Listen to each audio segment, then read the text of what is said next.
Hello, dear students. Welcome to all on my YouTube channel, Summer Education World. Students, आपका बहुत बहुत स्वागत है मेरे इस चैनल पर। आज हम क्लास 10th विषय हिंदी की जो मॉड्यूल है,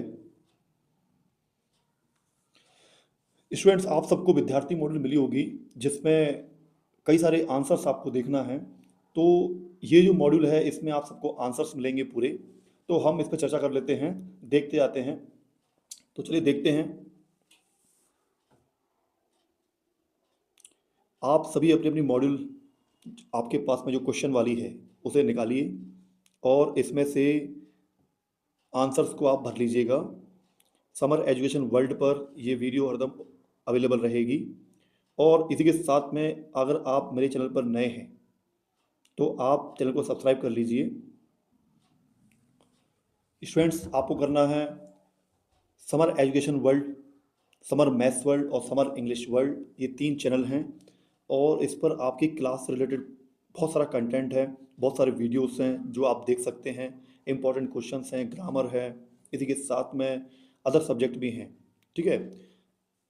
समर इंग्लिश वर्ल्ड पर आपको मिलती हैं पूरी इंग्लिश की वीडियोस और समर मैथ्स वर्ल्ड पर मिलती हैं आपको पूरी मैथ्स की वीडियो और समर एजुकेशन वर्ल्ड पे आपको मिलते हैं अदर सब्जेक्ट के इंपॉर्टेंट क्वेश्चंस। तो चलिए देखते हैं। इसमें 2025-26 की लेटेस्ट बुक है ये वाली। इसमें पूरे आंसर्स आपके दिए हुए हैं, आपको आंसर्स मिल जाएंगे ये। और जिनके पास में विद्यार्थी वाली मॉड्यूल नहीं है तो कोई बात नहीं है, उसकी भी डाल दूंगा मैं वीडियो, वो भी आप देख लीजिएगा, है ना।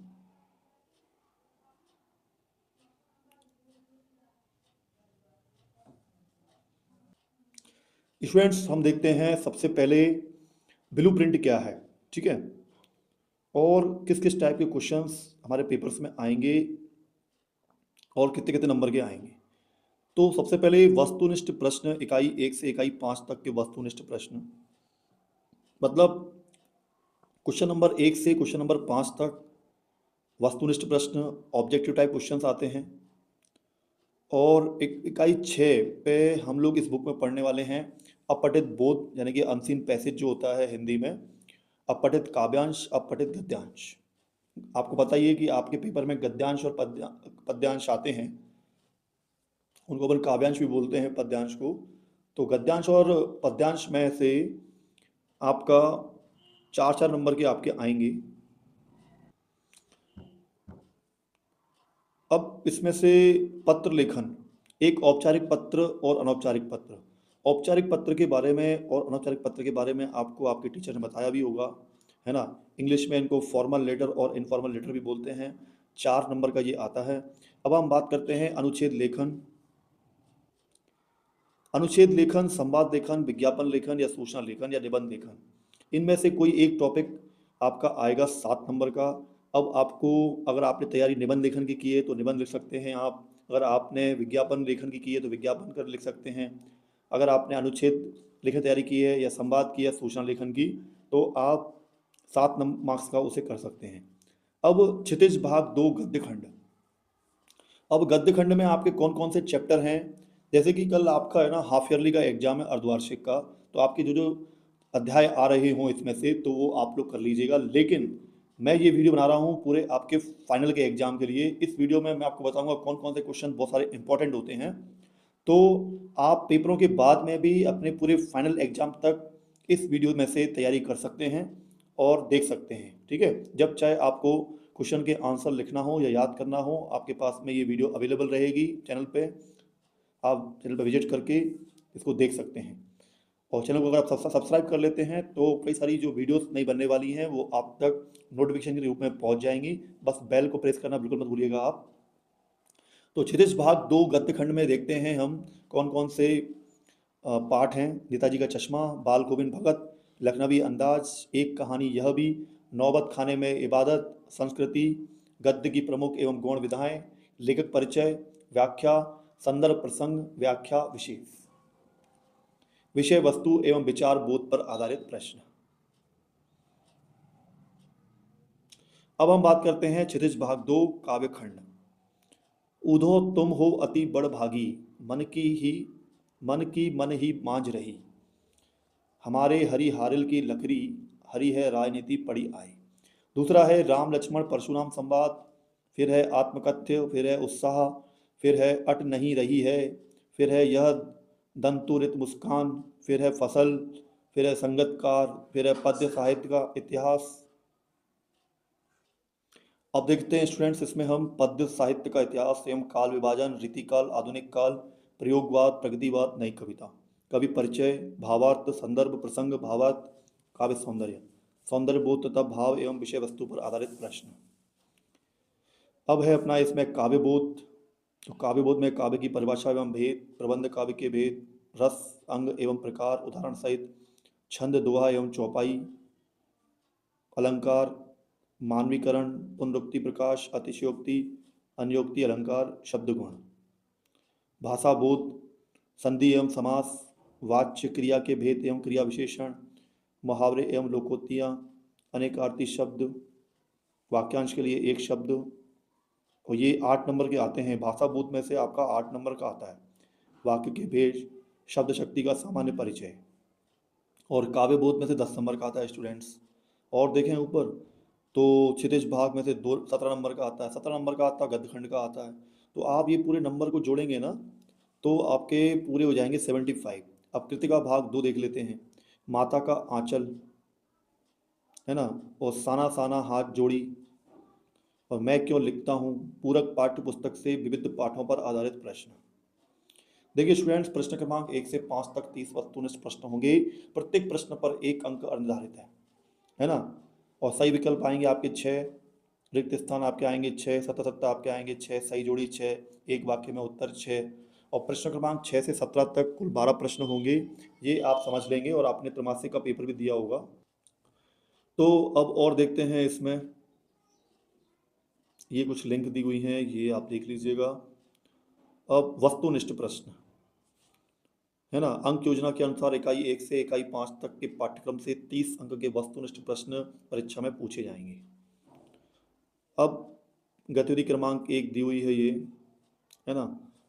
तो इसमें पहले बहुविकल्प वाले क्वेश्चन आएंगे, फिर रिक्त स्थान, फिर सही जोड़ी, एक वाक्य में उत्तर, सत्य सत्य।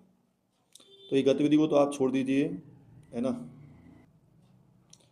अब यहाँ देखिए इकाई 6, अपठित बोध या गद्यांश या काव्यांश। निर्धारित इकाई से 4 अंक का प्रश्न पूछा जाएगा, है ना। इसको भी स्टूडेंट्स आप पढ़ लेंगे, है ना। अपना मेन उद्देश्य इसमें है जल्दी से आपको आंसर मिल जाए।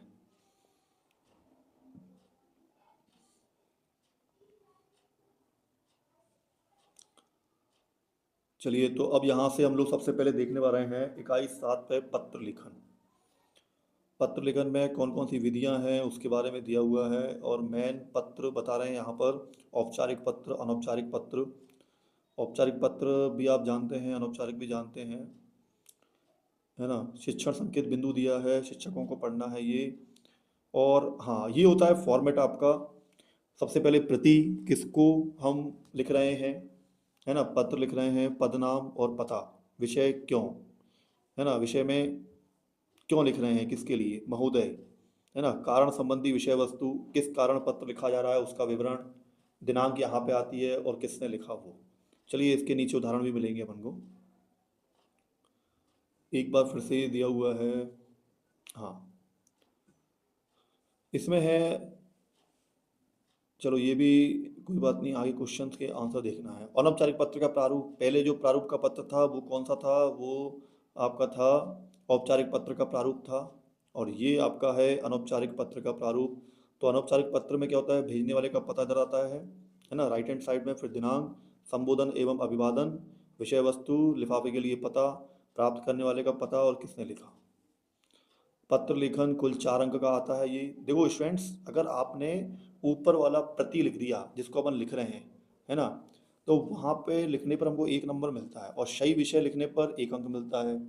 और फिर हम अंदर जो लिखते हैं महोदय और विनम्र से लेके नीचे तक 1 अंक इसका मिलता है ना। 1 अंक मिलता है अपन को धन्यवाद दिनांक डालने का, नीचे वाला। तो अगर आपको ये पत्र में आप अगर प्रति लिख के आ जाएंगे, विषय लिख के आ जाएंगे और नीचे धन्यवाद और दिनांक लिख के आ जाएंगे तो भी आपको 3 नंबर मिल रहे हैं। इसलिए जो भी पत्र आ जाए, है ना, तो आप इतना तो कर ही सकते हैं, 2 या 3 नंबर तो आप ला ही सकते हैं। बाकी अगर आप याद कर सकते हैं तो आपको पूरे पूरे अंक मिलेंगे, है ना। लेकिन सही सही लिखना है, और अगर सही नहीं आता है तो बना बना के लिखना है, ठीक है। अनौपचारिक पत्र, है ना, और ये इसका पूरा पत्र, अनौपचारिक व्यक्तिगत पत्र का प्रारूप, अनौपचारिक पत्र व्यक्तिगत पत्र हेतु अंक विभाजन। इसमें पूजनीय आदरणीय बड़ों के लिए आदर सूचक शब्द दिनांक सहित यहाँ पे 1 नंबर मिलता है आपको, 1 नंबर ऊपर 1 नंबर नीचे, 1 नंबर यहाँ पे 1 अंक का। और प्रिय अनुज बराबर व छोटों के लिए शब्द अभिवादन, है ना। और सामान्यतः कौन कौन सी गलती होती है तो इन्हें आप पढ़ लीजिएगा। संबोधन में जैसे प्राचार्य के स्थान पर महिला प्राचार्य होने पर प्राचार्य लिख देना, ये गलत है। अगर प्रिंसिपल मैडम आपकी हैं, है ना, और हिंदी में अगर हम प्राचार्य बोलते हैं पुरुष को, तो महिला को भी प्राचार्य बोलेंगे। यहाँ प्राचार्य नहीं लिखना है आपको, ये गलती है, ये बताया गया है हमको इसमें। अतः हमेशा प्राचार्य आना चाहिए, चाहे महिला हो या पुरुष, क्योंकि पद कभी भी स्त्रीलिंग में परिवर्तित नहीं होता। अल्प विराम पूर्ण विराम न लगाना, ये भी गलतियाँ हो जाती हैं। कृपा और कृपया शब्द में भेद न कर पाना, है ना, तो ये भी गलती हो जाती है। वर्तनी संबंधी अशुद्धियाँ हो जाती हैं इसमें हमसे, है ना। प्रार्थी, प्रति, प्राचार्य, चरण, स्पर्श, आज्ञाकारी, अव्यवस्थित प्रारूप। तो होने वाली गलतियों का समाधान, निदानात्मक कक्षा हेतु तैयार किए गए मॉड्यूल की संपूर्ण विषय वस्तु का शिक्षक बार बार अध्यापन एवं अभ्यास कराएं, है ना। तो टीचर कराते ही होंगे आपकी क्लास में, अध्यापन जरूरी है इनका। अब इकाई 8 है अपना विज्ञापन लेखन। तो अभी हमने पत्रों के बारे में पढ़ा, औपचारिक पत्र और अनौपचारिक पत्र में क्या क्या सावधानी हमको रखना है। अब हम आ गए हैं इकाई 8, या तो अनुच्छेद लेखन हो या संवाद लेखन या विज्ञापन या निबंध। प्रस्तावना, इसको पढ़ लीजिएगा आप। गतिविधि 1, ये भी पढ़ लीजिएगा, है ना। निबंध लिखने की प्रयास करते रहना चाहिए हमको, क्योंकि ये पेपर में आते भी हैं और ज़रूरी भी हैं। निबंध क्या है ये समझना चाहिए। निबंध लेखन के भाग या चरण, प्रस्तावना में 1 नंबर मिलता है, मध्य भाग में 2 नंबर 2 अंक, और उपसंहार में 1 अंक। अब देखो, निबंध रचना विषयक महत्वपूर्ण बातें विद्यार्थियों को मतलब वे रटकर न लिखें, समझकर अपने शब्दों में लिखें। जरूरी नहीं है कि, है ना, जैसा आपने किसी भी गाइड में से या कहीं से भी आपने याद कर लिया और वही की वही लिखना है आपको, थोड़ा बहुत समझ के भी लिख सकते हैं। जिस विषय पर निबंध लेखन करना हो उस पर चिंतन करके ही लेखनी चलानी चाहिए।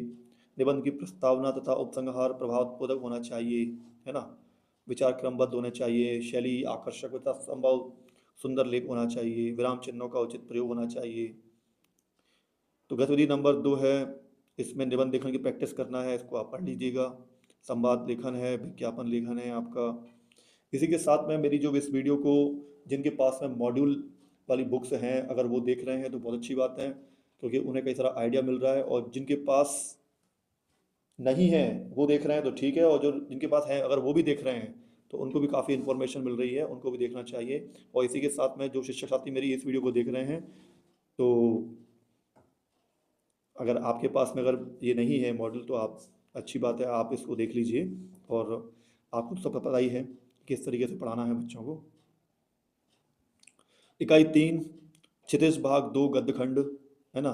निर्धारित अंक से 17 अंक के प्रश्न पूछे जाएंगे क्षितिज भाग 2 से गद्य खंड से। चलो, ये शिक्षण वाली बातें तो आप शिक्षक साथियों के लिए हैं। अभ्यास प्रश्न यहाँ से स्टार्ट हो रहा है, शायद आपकी बुक में इसके आंसर नहीं होंगे, है ना।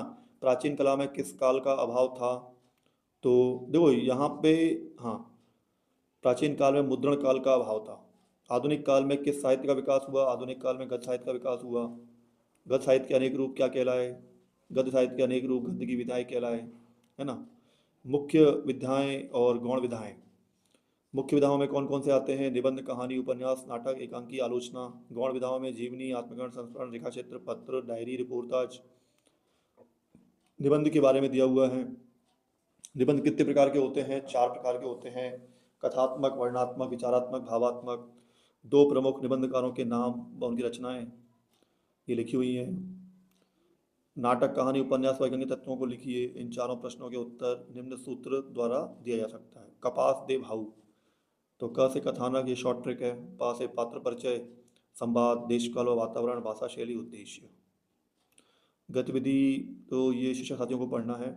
लेखक परिचय के बारे में जानते हैं। सहायक सामग्री दी हुई है।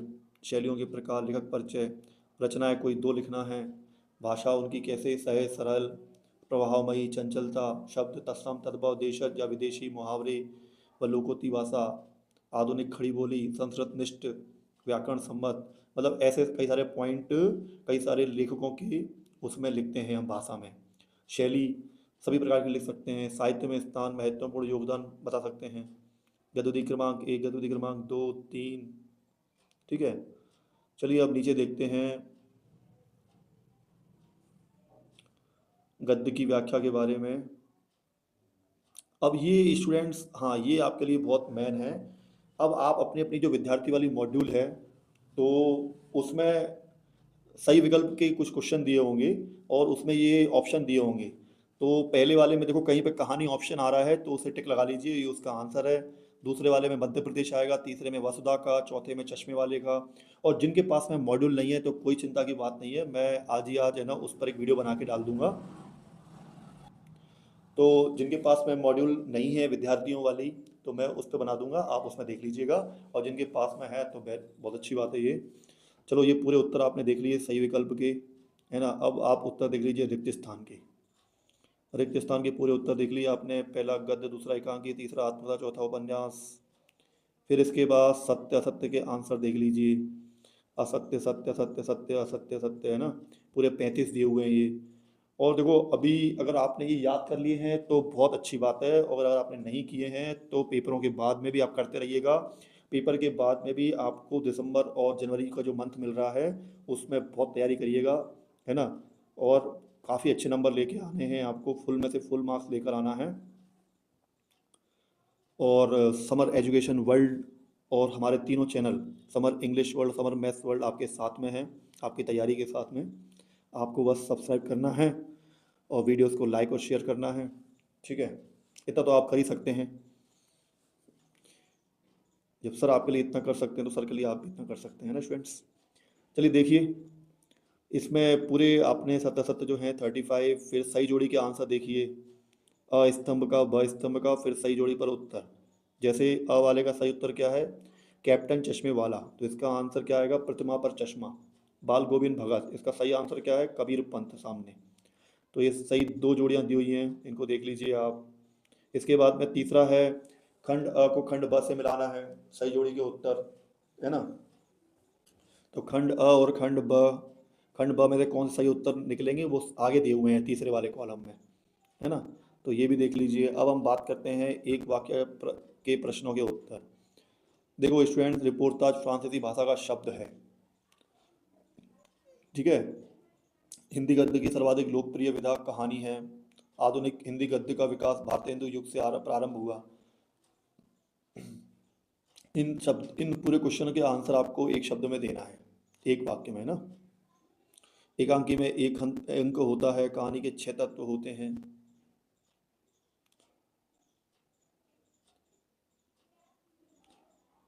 तो ये आपने देख लीजिए, इसमें 18 से लेके 20।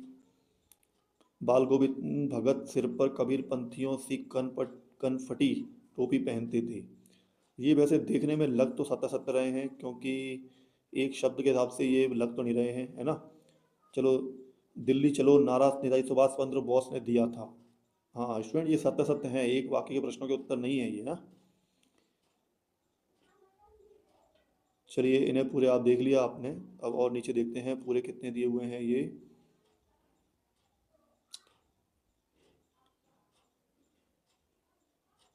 नहीं नहीं स्टूडेंट्स, ये सॉरी आपसे ना, ये जो हैं आपके एक शब्द के भी हैं, ठीक है, उनके उत्तर दिए हुए हैं। जो मेन बुक है विद्यार्थी वाली मॉड्यूल, उसमें क्वेश्चन दिए हुए हैं, उनके आंसर हैं, सत्य सत्य नहीं है ये ना। तो चलिए देखिए, आपको एक शब्द और वाक्य वाले ये पूरे उत्तर मिल गए हैं। इन सबको कर लीजिएगा आप। कितने हैं ये, बहुत हैं, पूरे 52 हैं, है ना। पूरे करीब 52 हैं। तो 52 के बाद में हम और देखते हैं आगे, अरे ज़्यादा हैं। 53 से लेके 66 तक आ रहे हैं ये आपके एक शब्द में उत्तर, है ना। 53 मनु भंडारी का विवाह राजेंद्र यादव से हुआ। तो ये पूरे उत्तर दिए हुए हैं जो आपकी बुक है उनके। अब लघुत्तरीय प्रश्न देख लेते हैं। लघुत्तरीय प्रश्न में आत्मकथा, जीवनी, कहानी, नाटक, एकांकी। तो उत्तर एक, लघुत्तरीय प्रश्न में उत्तर एक आत्मकथा से और जीवनी से, तीन तीन उत्तर आपके हैं लघुत्तरीय प्रश्न। उत्तर नंबर दो कहानी से आपके तीन तीन हैं, ये दिए हुए हैं, है ना। और नाटक और एकांकी से भी आपके तीन तीन दिए हुए हैं इनके उत्तर। चलिए, आपने उत्तरों को देख लिया स्टूडेंट, क्वेश्चन वाली में डाल दूंगा जल्दी, तो उन क्वेश्चन भी आप देख लीजिएगा। फिर रेखा चित्र, तो रेखा चित्र से तीन लघुत्तरीय प्रश्नों के उत्तर दिए हुए हैं। संस्मरण से तीन उत्तर दिए हुए हैं स्टूडेंट, दिख रहे हैं आपको। उत्तर नंबर पाँच, उत्तर नंबर पाँच को देखना है। एक ऐसी रचना जो छंद, ताल एवं तुकबंदी से मुक्त तथा विचारपूर्ण हो उसे गद्य कहते हैं, तथा इसमें लिखा गया साहित्य गद्य साहित्य कहलाता है। क्वेश्चन नंबर छः का उत्तर इंपॉर्टेंट है, इसे देख लीजिएगा। भारतेंदु युग, द्विवेदी युग, शुक्ल युग, शुक्लोत्तर युग, समसामयिक युग, इनके उत्तर दिए हुए हैं स्टूडेंट।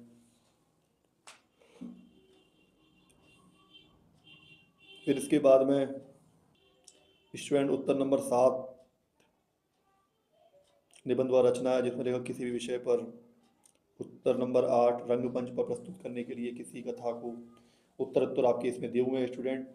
तो आपके पास में जो क्वेश्चन वाली है मॉडल वो भी जल्दी पहुंच जाएगी, देख लीजिए उसे।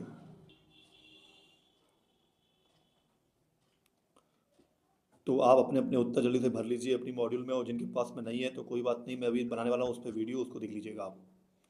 ठीक है। ये क्वेश्चन नंबर 9 का उत्तर है। Question number 10, question number 11, question number 12, और आप देख रहे हैं स्क्रीन पर 13, 14, है ना। इसके बाद में क्वेश्चन नंबर 15 देख लीजिए स्टूडेंट। भाषा, शैली, साहित्य में स्थान, है ना। फिर उत्तर नंबर 16, दो रचनाएं। सूरज कब निकलेगा, बीच में विनय, संधान, आएंगे अच्छे दिन। फिर है भाषा, शैली, साहित्य में स्थान। उत्तर नंबर 17 देखिए, दो रचनाएं, महाभोज, आपकी बंटी, मैं हार गई, यही सच है। भाषा, शैली, साहित्य में स्थान, ये आप पढ़ लीजिएगा और आप अपनी मॉड्यूल में भर लीजिएगा, ठीक है। और जिनके पास में मॉड्यूल नहीं है तो मैं अभी बनाने वाला हूँ वीडियो, उसमें देख लीजिएगा। यतीन्द्र मिश्र की दो रचनाएं, है ना। आनंद कौशल्यापन की दो रचनाएं। नंबर 19, उत्तर नंबर 19, क्वेश्चन देख लीजिएगा, सेनानी से मिलता हुआ होगा। उत्तर नंबर 20, ये स्टूडेंट्स बिल्कुल लेटेस्ट न्यू वाली है, 2025-26 वाली। तो जिनके पास विद्यार्थी मॉड्यूल 2025-26 वाली है तो उससे पूरे पूरे उत्तर मैच खाएंगे। और 102 साल पुरानी है तो भी आप एक बार चेक कर लीजिए, आपको उत्तर मिल जाएंगे ना। उत्तर नंबर 20, 21, 22, 23, 24, 25, 26, 27।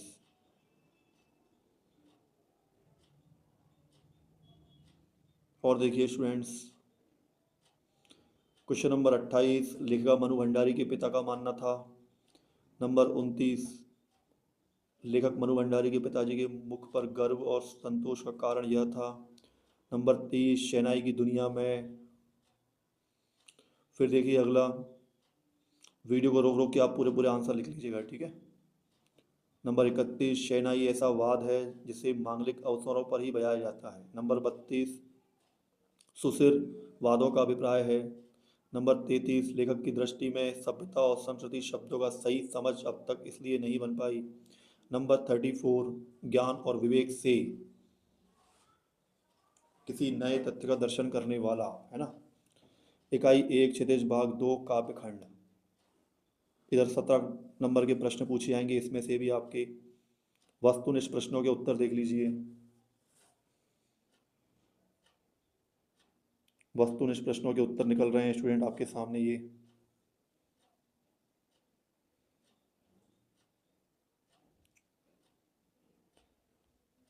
इसके बाद और देखिए स्टूडेंट्स, और इनको टिक लगा लीजिए या भर लीजिए अपनी वाली में ना। 19 नंबर पे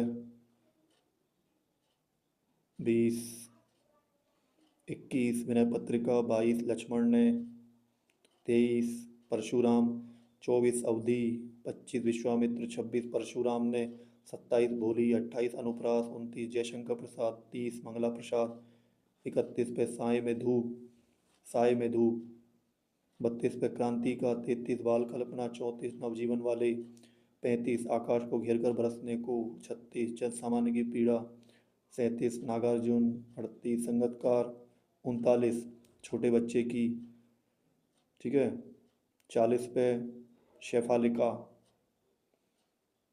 41 पे फागुन, 42 पे बसंत, 43 पे चट्टान जैसी भारी। रिक्त स्थान के उत्तर दिए हुए स्टूडेंट देख लीजिए। श्रृंगार वर्णन, सख्य भाव, सूर सागर, सुसारावली, साहित्य लहरी, बड़ा भागी, लकड़ी। इसके बाद सत्य सत्य के उत्तर देख लीजिए स्टूडेंट। पूरे 25 सत्य सत्य दिए हुए हैं, सही जोड़ी बनाकर लिखिए। खंड ब का खंड अ का खंड ब से सही जोड़ी का उत्तर। सूर के पद सूरदास, उत्साह, इसका आंसर आएगा निराला। सही जोड़ी नंबर 2। सही जोड़ी नंबर 3। सही जोड़ी नंबर 4। एक वाक्य के प्रश्नों के उत्तर देख लीजिए स्टूडेंट। और देख लीजिए इसके बाद में 7, 8, 9, 10, 11, 12, 13, 14, 15, 16, 17, 18, 19, 20, फिर 21 से लेके 34 तक और देख लीजिए।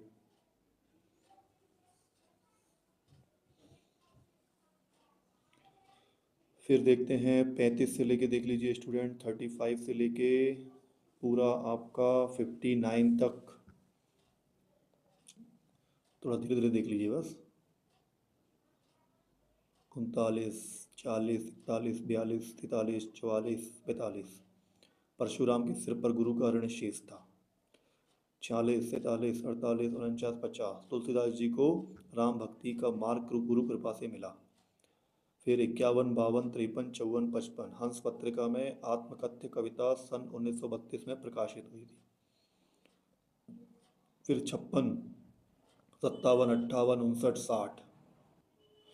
60 पे कवि प्रसाद इस वक्त अपने जीवन रूपी वृक्ष में पतझड़ का सामना कर रहे हैं।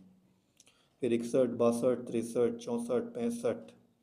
प्रसाद जी के आलिंगन में आते आते जीवन का सुख भाग गया। फिर 66, 67, 68, 69, 70। फागुन माह में ऋतुराज बसंत या वसंत ऋतु आती है। फिर 71, 72, 73, 74, 75। बादल के हृदय में विद्युत या बिजली छिपी है। 76, 77, 78, 79, 80। कवि नागार्जुन ने एक नन्हे बच्चे की निश्चल व निष्कपट मनमोहक मुस्कान का बहुत खूबसूरती से वर्णन किया है। फिर 81, 82, 83, 84, 85। कवि नागार्जुन ने अपने आप को चिर प्रवासी इसलिए कहा है क्योंकि वो अक्सर घर से बाहर रहते हैं। 86, 87, 88, 89, 90। बाकी सब आप पढ़ लीजिएगा, आपको भरना है, ठीक है। हम 5 में से एक एक पढ़ते जा रहे हैं इसमें आपके लिए। नागार्जुन को आधुनिक कबीर माना जाता है। फिर 91, 92, 93, 94, 95।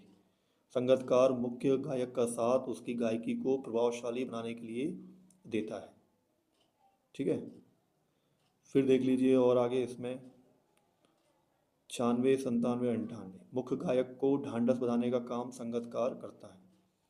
लघुत्तरीय प्रश्न, पद्य साहित्य से तात्पर्य काव्य साहित्य की उस विधा से होता है। चलिए ये तो उत्तर दिया हुआ है, इन उत्तरों को आप देख लीजिए। उत्तर नंबर 2, आचार्य रामचंद्र शुक्ल ने हिंदी पद्य साहित्य के इतिहास को 4 युगों में बांटा है। पूरा पूरा आपको करना है इनके आंसर्स। रीतिकाल को श्रृंगार काल इसलिए कहा जाता है क्योंकि रीतिकाल में अधिकतर कवियों की रचना में श्रृंगार रस की प्रधानता रही है। रीतिकाल की विशेषताएं, प्रवृत्तियाँ, इंपॉर्टेंट क्वेश्चन है स्टूडेंट ये, उसका आंसर है रीतिकाल कवि और रचनाएं। प्रयोगवादी काव्य की कोई 4 विशेषताएं, वेरी वेरी इंपॉर्टेंट क्वेश्चन का आंसर है ये। प्रयोगवादी कवि, ये हमें पढ़ना पड़ता है और इन्हें याद करना पड़ता है। प्रयोगवादी कवि और रचनाएं, प्रगतिवादी कवि और रचनाएं, प्रतिवाद की विशेषताएं, ये भी इम्पोर्टेंट है स्टूडेंट। नई कविता की विशेषताएं भी इम्पोर्टेंट हैं, नई कविता के कवि भी याद कर लीजिएगा। कवि परिचय आप याद कर लीजिएगा, सूर सागर, सूर सारावली, सूरदास जी की लग रही है ना, ये सूरदास जी की हैं। इनका भाव पच, कला पच और साहित्य में स्थान लिखना पड़ता है। रचनाएं, रामचरित, ये तुलसीदास जी की हैं। रामचरित मानस, दुहावली, गीतावली, कवितावली, विनय पत्रिका। आप इसमें पूरे पूरे उत्तर देख रहे हैं। जो क्वेश्चन वाली है मॉडल बुक में उसको भी डाल दूंगा इस पर, वो भी आप देख लीजिएगा, है ना। रचनाएं, भाव पच, कला पच, साहित्य में स्थान। नंबर 14 पे है जयशंकर प्रसाद की काव्यगत विशेषताएं। रचनाएं उनकी कामायनी, आंसू झरना, भाव पच निकला पड़ता है, कला पच, साहित्य में स्थान। उत्तर नंबर 15, गोपियाँ उद्धव से कहती हैं कि कृष्ण के समीप रहकर तुम भी कृष्ण के प्रेम में नहीं बंधे हो। नंबर 16, उद्धव के व्यवहार की तुलना कमल पत्र से की गई है। नंबर 17, गोपियों ने निम्नलिखित उदाहरणों के माध्यम से उद्धव को उल्हाने दिए। ठीक है। नंबर 18, गोपियाँ श्री कृष्ण के आने की आस लगाकर बैठी थीं। नंबर 19, प्रेम की यही मर्यादा है कि प्रेमी और प्रेमिका दोनों प्रेम को निभाएं।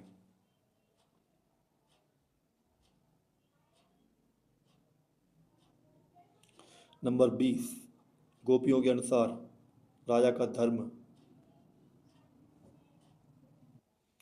प्रजा के हित का पूरा ध्यान रखना होना चाहिए। नंबर 21, गोपियाँ कहती हैं कि हे उद्धव, योग संदेश उन लोगों को दीजिए जिनका चित्त मन अस्थिर है। नंबर 22 का क्वेश्चन देख लीजिए उत्तर। परशुराम के क्रोध करने पर लक्ष्मण ने धनुष टूट जाने के लिए निम्न तर्क दिए।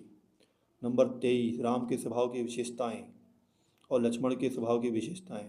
बहुत ही अच्छे क्वेश्चनों के आंसर हैं स्टूडेंट ये। महाभारत और रामायण, नहीं रामायण की याद दिलाते हैं हमें, जो हमारा इतना बड़ा ग्रंथ है। नंबर 24, लक्ष्मण ने वीर योद्धा की निम्नलिखित विशेषताएं बताई हैं। वीर योद्धा धैर्यवान होते हैं, वे क्षोभ से रहित होते हैं, वीर पुरुष किसी को अपशब्द नहीं कहते, शूरवीर युद्ध के मैदान में वीरतापूर्ण कार्य करके दिखाते हैं। बहुत अच्छा उत्तर है। नंबर 25 देख लीजिए। इसके बाद नंबर 26। स्टूडेंट्स, अगर आपको ये आंसर्स मिल गए हैं और आपको काफ़ी अच्छा लग रहा है, बहुत टाइम से आप परेशान भी हो रहे थे, चैनल को आप सब्सक्राइब करना बिल्कुल ना भूलिएगा। और वीडियो अगर अच्छी लग रही है तो इसको ज़रूर लाइक और शेयर भी करना है जितना आपसे हो सके, और सबको बताना है ना। कभी निराला ने बादल से फुहार, रिमझिम या बरसने के स्थान पर। नंबर 28, उत्साह कविता में बादल कई अर्थों की ओर संकेत करता है। नंबर 29, फागुन मास में प्रकृति का सौंदर्य अपने चरम पर है। नंबर 30, फागुन में बसंत ऋतु आती है, इस समय पेड़ पौधे हरे लाल पत्तों फूलों से लदे होते हैं। नंबर 31, होली के समय चारों तरफ का वातावरण रंगों से भर जाता है। नंबर 32, बच्चे की दंतुरित मुस्कान में जीवन का संदेश है, उसे ऐसे लगता है मानो उसकी झोंपड़ी में कमल के फूल खिल उठे हों। नंबर 33, बच्चे की मुस्कान और एक बड़े व्यक्ति की मुस्कान में निम्न अंतर है। ठीक है। नंबर 34, कवि के अनुसार फसल नदियों के पानी का जादू, मनुष्य के हाथों के स्पर्श की महिमा। नंबर 35, फसल उपजाने के लिए आवश्यक तत्व हैं।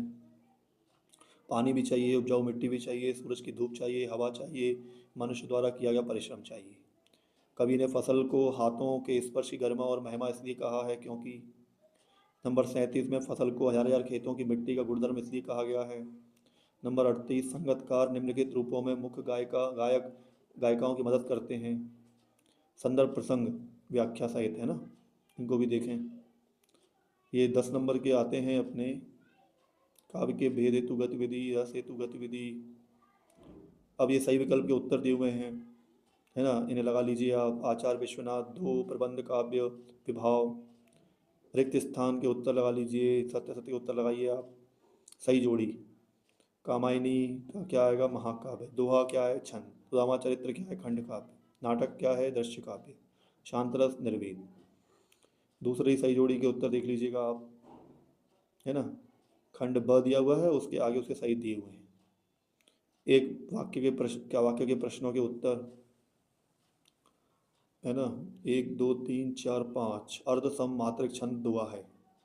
6 7 8 9 10 कविता, कहानी और नाटक आदि को पढ़ने, सुनने या देखने से पाठक या श्रोता को जिस आनंद की अनुभूति होती है उसे रस कहते हैं। और 11-12 अति लघुत्तरीय प्रश्न आचार्य विश्वनाथ के अनुसार, आचार्य विश्वनाथ के अनुसार इसको पढ़ लीजिए। उत्तर नंबर 1, उत्तर नंबर 2 महाकाव्य प्रबंध काव्य का एक भेद है। नंबर 3 खंड काव्य साहित्य में प्रबंध काव्य का एक रूप है। इसका उत्तर देख लीजिए। प्रबंध काव्य में अनेक छंद किसी एक कथा सूत्र में पिरोए हुए रहते हैं। महाकाव्य एवं खंड काव्य में अंतर देख लीजिए स्टूडेंट, ये भी बहुत इंपॉर्टेंट क्वेश्चन है, उसका ये उत्तर है और ये आता है। प्रबंध काव्य और मुक्तक काव्य में अंतर है ना, आख्यानक गीतियाँ, कविता, कहानी और नाटक आदि को पढ़ने, सुनने या देखने से पाठक या श्रोता को जिस आनंद की अनुभूति होती है उसे रस कहते हैं। करुण रस, वीर रस, वीर रस काफ़ी अच्छा होता है स्टूडेंट, है ना, सब अच्छे होते हैं रस, ऐसी बात नहीं है, लेकिन उनके एग्जाम्पल देख लीजिए। रौद्र रस, क्रोध, अद्भुत रस, आश्चर्य। उत्तर नंबर 13 स्थायी भावों के उत्पन्न होने के कारणों को विभाव कहते हैं। आलंबन, उद्दीपन। नंबर 14 है 10वां रस वात्सल रस को माना गया है। नंबर 15 विभाव और अनुभाव, बहुत ही इंपॉर्टेंट क्वेश्चन है स्टूडेंट, है ना, विभाव और अनुभाव में अंतर। स्थायी भाव, संचारी भाव, ये बहुत आता है क्वेश्चन, है ना, पेपर में। क्वेश्चन नंबर 17 से लेके 20 तक देख लीजिए पूरे उत्तर, है ना। सहृदय के हृदय में जो भाव स्थायी रूप से विद्यमान रहते हैं। 18 पे छंद जिस रचना में मात्रा, दुआ छंद, चौपाई छंद काव्य की शोभा बढ़ाने वाले कारक अलंकार कहलाते हैं। नंबर 22 अनुक्ति अलंकार। नंबर 23 पे अतिशोक्ति अलंकार। नंबर 24 पे मानवीकरण अलंकार। नंबर 25 से लेके नंबर 28 तक पूरे उत्तर देख लीजिए स्टूडेंट, है ना। माधुर्य गुण, प्रसाद गुण। इसके बाद भाषा बोध देख लीजिए स्टूडेंट। भाषा बोध अपना 8 नंबर का आता है ना। भाषा बोध में देखते क्या क्या है, ये वस्तुनिष्ठ प्रश्नों के उत्तर लिख लीजिए स्टूडेंट, है ना। यद्यपि शब्द में संधि है, यण स्वर संधि, सदैव शब्द में संधि है, वृद्धि संधि, रिक्त स्थान की पूर्ति कीजिएगी, उत्तर लिख लीजिए। 70 के उत्तर लिख लीजिए। समास, समास का अर्थ, समास और संधि में अंतर, है ना, ये तो शिक्षकों के लिए हैं। वस्तुनिष्ठ प्रश्न के उत्तर देख लीजिए स्टूडेंट। सही विकल्प के उत्तर, रिक्त स्थान के उत्तर, सतत के सही जोड़ियों के उत्तर देख लीजिए स्टूडेंट। जिस समास में दोनों पद प्रधान हो,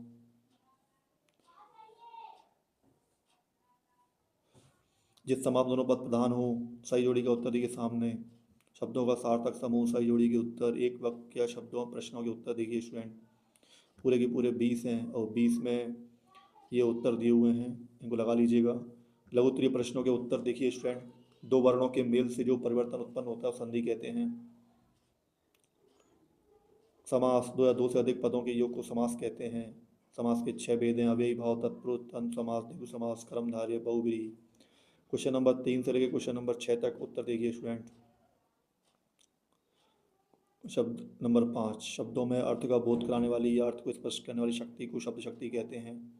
शब्द शक्ति के 3 भेद है, अभिधा, लक्षणा, व्यंजना। जब किसी शब्द का अभिधा के द्वारा मुख्य अर्थ का बोध न हो तब उस शब्द के अर्थ का बोध करने वाली शक्ति को लक्षणा शक्ति कहते हैं। नंबर 10 देख लीजिए। नंबर 8, जिस शब्द व्यापार से मुख्य तथा लक्ष्य से अलग अर्थ का बोध होता है तो वह व्यंजना शब्द शक्ति कहलाती है। नंबर 10, अर्थ के आधार पर वाक्य के 8 भेद होते हैं। संधि और समास में कोई 2 अंतर। संधि में वर्णों का मेल होता है, संधि 3 प्रकार की होती है। समास में पदों का मेल होता है, समास 6 प्रकार के होते हैं। मुहावरा, मुहावरे की परिभाषा, लोकोक्ति की परिभाषा। लोकोक्ति और मुहावरे में अंतर बहुत ही इंपॉर्टेंट है स्टूडेंट, बहुत आता है। नंबर 15, क्रिया की विशेषता का बोध कराने वाले शब्द क्रिया विशेषण कहलाते हैं। कृतिका भाग 2 के देख लीजिए उत्तर स्टूडेंट्स। सही विकल्प के उत्तर कितने दिए हुए हैं, पूरे 24, 24 के पूरे उत्तर दिए हुए हैं आपके सामने ये। इसके बाद रिक्त स्थान के उत्तर देख लीजिए स्टूडेंट, पूरे 26 दिए हुए हैं। भभूत, कुश्ती, चूहों, मृदंग, पीर। सत्य के उत्तर देखिए स्टूडेंट, 1 से लेकर 15 तक पूरे सही जोड़ी बनाकर लिखिए, इसके उत्तर देख लीजिए स्टूडेंट, है ना। इसके बाद में दूसरा है, इसके सही जोड़ी के उत्तर, शिव पूजन का सहाय का जन्म सन 1893। फिर तीसरी सही जोड़ी भी है, शिव पूजन रचनावली, है ना, 4 खंड, पताकों, उपन्यास, त्रिशंकु, निबंध, भग्नदूत, काव्य संग्रह, खुले गगन के लाल सितारे, कहानी संग्रह, है ना, ये पूरी सही जोड़ियाँ लगा लीजिएगा। एक वाक्यों के प्रश्नों के उत्तर देख लीजिए पूरे, 1 2 3 4 5। भोलानाथ अपने पिताजी को बाबूजी कहकर बुलाते थे। 6 7 8 9 10।